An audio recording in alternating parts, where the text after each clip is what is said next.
Welcome to episode 363 of the Postal Hub podcast. I'm Ian Kerr. We're going to be talking about letter delivery reform today with Mindaugas Cerpickis, Director at Copenhagen Economics. In particular, we'll be talking about proposed changes to the universal service obligation in Norway.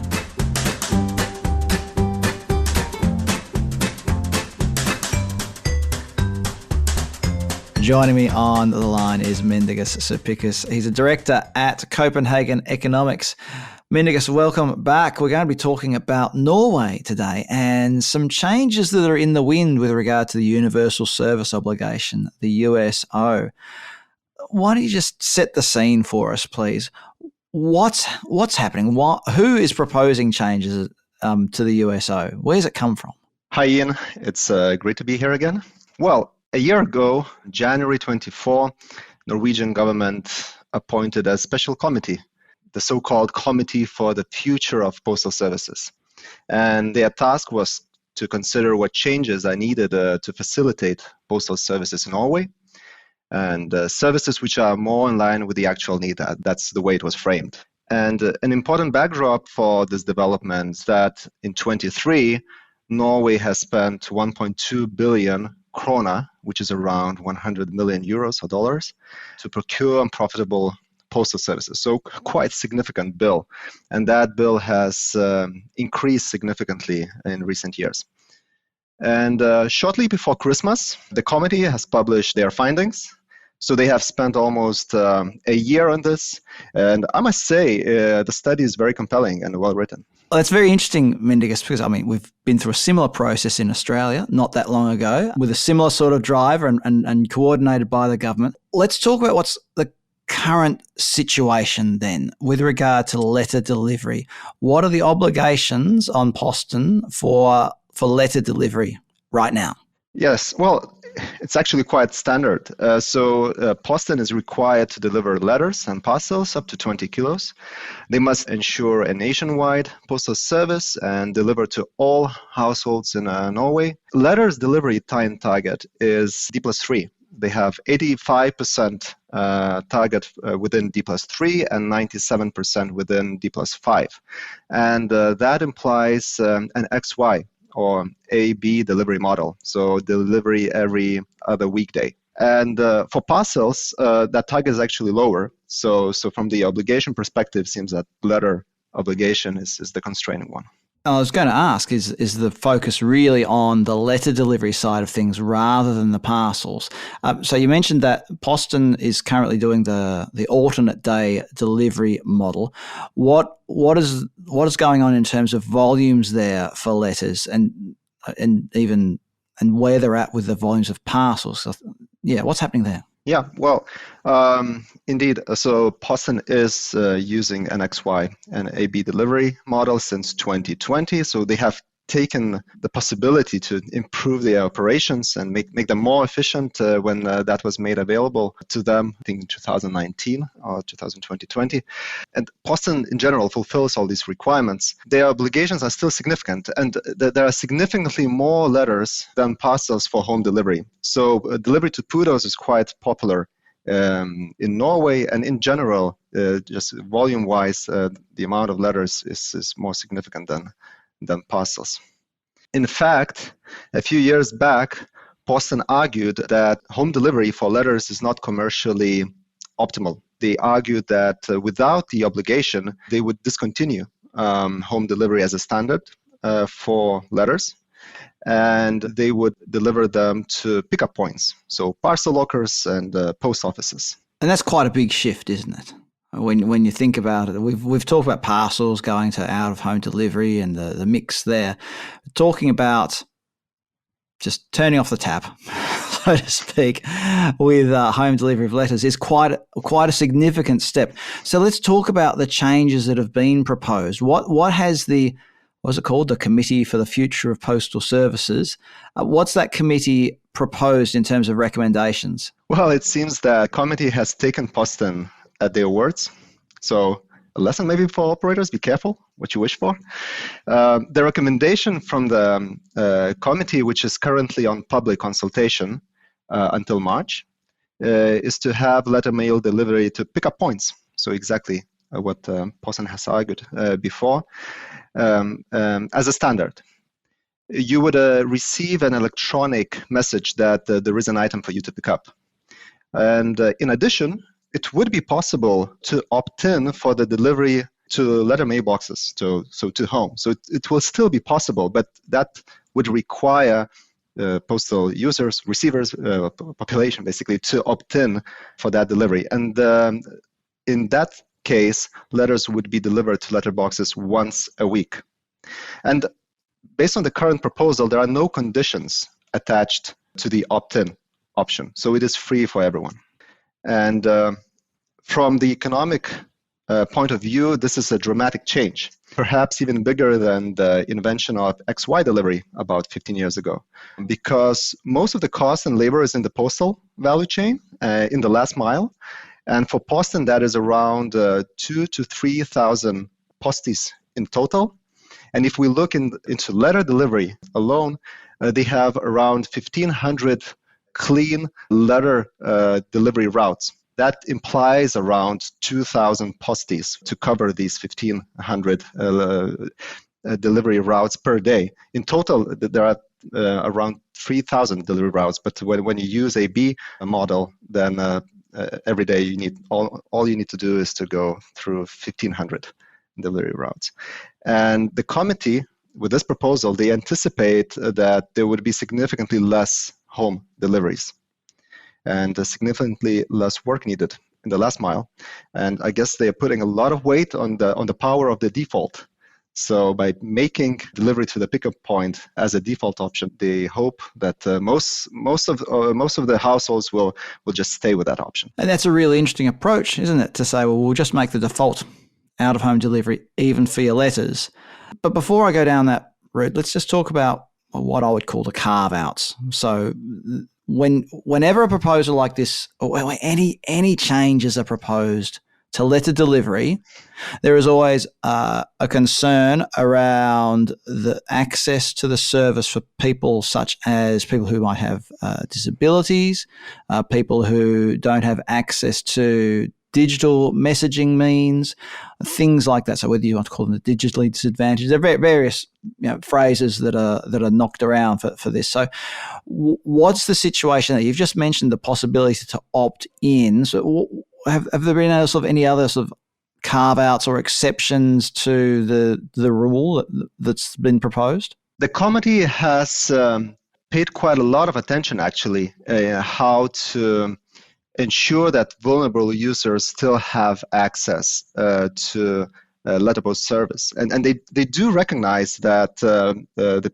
pickup option is not one size that fits all. However, the committee considered different ways how to implement this new model. They consider whether they should make a home delivery once a week as a default and the pickup option as an opt-in. But at the end of the day, they arrived to this solution, which seems to be a cautious, efficiency-driven approach. So again, the power of default, the purpose of this change, first of all, is to reduce USO net costs, right? And if you think that most people would just proactively not make any change to the default option provided to them, then going with the option of home delivery once a week may not lead to as significant cost savings as they hope for. And also, it is not clear whether this home delivery once a week is actually taking care of all the needs of vulnerable users. So yes, they went with this option of opt-in. It is still not clear whether this will be a digital form or a physical form. If it was a physical form, then I can only imagine the queue that will line up in front of Posten post offices. And this is really just a transitional question. How do you make sure? Which perspective do you take? Do you take perspective of efficiency or the perspective of vulnerable users? But speaking about that, so then I think it is worth recognizing what the committee has not proposed. So they have not proposed abolishing the USO, like Danes. right? And from that perspective, basically Norway still sees value in the universal service obligation. So they are taking a bit more careful, maybe socially approach, not putting all their bets in the market, that the market would take care of it, like in Denmark, and they just provided a brand new definition of the USO. And I think this is very significant. So unlike Danes, who basically abolished the USO and just aim to procure some targeted services, in Norway they just defined USO in a very different way. And I'm really talking from the European perspective, because this is innovation for Europe, right? But the rest of the world, there are many countries that never had nationwide home delivery. So for them, this seems like an obvious thing, but for us in Europe, it is very significant. Everybody listening to this who is involved in letter deliveries has probably got a million questions about how it would be implemented as well. Because when you just mentioned that there are areas in the world where there's no home delivery, and well, there are parts of Australia where there's no home letter delivery, and in those areas, these non-delivery areas, the consumer or the addressee, the recipient, the homeowner, whatever you want to call them, they have to come into the post office to collect their mail. Now, they might be coming in once a day. They might come in 3 times a week. They might collect their mail over the counter, or they might have a post office box with a key so they can collect it, basically any time of day or night. And I can imagine that right now, as part of the preparations for this potentially being implemented, there's going to be a lot of questions asked about how it will be managed. How do you manage people who don't collect their mail? How do you manage people who try to collect somebody else's mail? They're all questions that have been asked and answered in other parts of the world, probably even within Posten's own delivery network. But everybody, I'm rambling again. But these are all certainly operational questions. So you are shifting, in effect, you're shifting the cost from the last mile to the post office counter. There's still a cost involved. But if I'm right in understanding this, Mindaugas, the bet is that the cost of managing that over the counter is going to be less than the cost of sending out 2,000 posties, or was it 1,500 posties, whatever the figure was, posties every day. Oh yes, absolutely. It is much more efficient to deliver letters to post office than to home. Posten would run post offices anyhow because of parcel delivery service. Lots of parcels are being picked up or dropped at post offices, and you skip the whole transportation phase, from the distribution center to home. That's a very significant cost. That's why I think from the economic perspective, this change is even more significant than XY delivery. But I guess some of the listeners who are, I believe, postal experts on this show might be wondering why letters cannot be delivered together with parcels. Because certainly some parcels will continue to be delivered to homes. That's what some of the competitors of Posten are doing. So there is no way how that operators would stop delivering some parcels to home, even if PUDOs are very popular. And you might wonder why not just add letters in that same flow together with parcels. And actually, the committee has looked into this and concluded that this would not be efficient. So delivering letters together with parcels would not be efficient as long as the margins per letter are low and the number of letters far exceeds the number of parcels. And we know also from other countries' examples, to make letters more compatible with parcels, you would need to significantly ramp up letter prices, like we have seen in some countries, and like PostNord, for instance, in Denmark did, and we have seen, I think in Italy as well. This would both reduce to parcel ratio and also improve margins per letter. So letters would basically, economically, would more similar to parcels.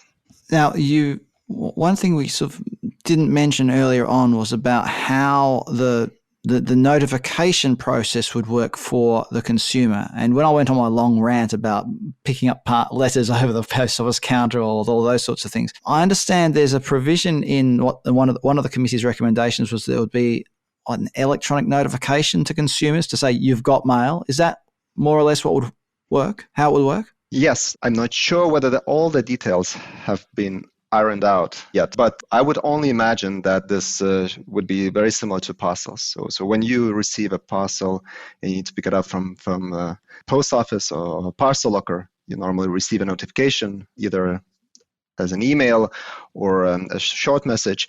And if you have a dedicated app for the postal operator, you may also get information there and on the app. So I would only imagine that this would be the most sensible solution, but I don't think this has been established yet, and there is still this consultation process running right now. Then there are, of course, solutions out there right now relating to something. Going back to Australia Post again, there's a tool that is a notification process for when a letter is delivered to your PO box, to your post office box, and they basically it's a scan event driven process, if that makes sense. So if Australia Post has your email address as a PO box holder, they scan a barcode on the back of your PO box that generates an email that says, you've got mail today, you can come and collect it, to try and optimize your trips to the post office. So anyway, I'm rambling again. What we haven't really gone into is how long this process will take. So there's the committee's taken the best part of a year to come up with these proposals. I imagine there's now a public consultation process. There's going to be a discussion about parcels and letters and anything else. I think, doesn't Posten deliver newspapers as well? I might be getting them confused with somebody else. So what are the next steps? What's happening in terms of timeframes and all of that? Yeah, and just a short comment. I find it fascinating that we can connect Norway and Australia with these examples. It just shows how universal some postal economics are. And the fundamentals are basically the same. But speaking about the process, the consultation runs until 17th of March. It is likely that the ministry is already preparing a proposal for amending the current Postal Act, changing from alternating days delivery to once a week, and opening for delivery to pickup points 5 days a week with digital notification to the recipient. The proposal would then be sent to Parliament after the consultation. And in theory, it could be adopted before summer. If not, if they don't manage to do it before summer, the adjustment of USO will probably be delayed as there is an election coming up in September in Norway. Another thing I suppose that will need to be addressed in all of this is how these changes might impact on any international obligations Posten might have as the national designated postal operator. That's not the right term, but you all know what I mean. International mail coming into Norway, do these changes make any impact on, oh gosh, people, it's my native tongue and I'm stumbling over my words there. You all know what I mean though. Will these changes mean anything for international mail? That's all I'm getting at. Anyway, it's something to consider. Speaking of designated operators and all of that, Mindaugas, how does this potentially fit into some of the changes that are being made at a European level to the the European Postal Directive and things like that? Well, the European Commission has a very difficult task on their table to identify the common denominator for the EU countries. What is truly the universal postal service for the EU? And the Norwegian example would, I would expect to land in the category of options diminishing the size of the USO. There might also be other options, expanding or refocusing the USO mandate. But in its own right, the Norwegian example is probably even more tangible than the Danish one, because Norwegians offered a new definition of the USO, unlike Danes who scrapped it all together.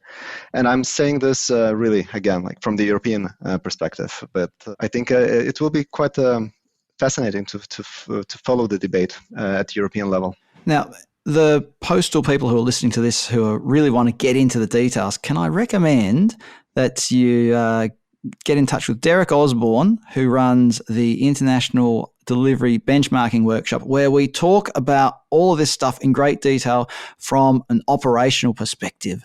So we get all the postal operators from around the world who get together once a year and talk about how they are making letter delivery efficient, changes that have been made in the various markets. It's a really interesting workshop, and I'll recommend you get in contact with Derek Osborne. I'll put some details on the postalhub.com so you can find out more about that. Anyway, Mindaugas, there ends the plug for Derek's workshop. If people want to find out more about the work that you and the team do at Copenhagen Economics, how can they get in contact? Well, if you just Google Copenhagen Economics Postal and Delivery, you will see all our faces. We were quite a big team of economists working on these matters globally. So feel free to reach out to any of us, and also via LinkedIn. I'll stick a link to Mindaugas's LinkedIn profile on the postalhub.com. Postal Hub, that's an interesting idea. The postalhub.com, the episode page, and just go through there. You'll find the link to his profile. Mindaugas Cerpickis, Director at Copenhagen Economics. Thank you very much for joining us on the Postal Hub podcast today. Thank you, Ian, for having me.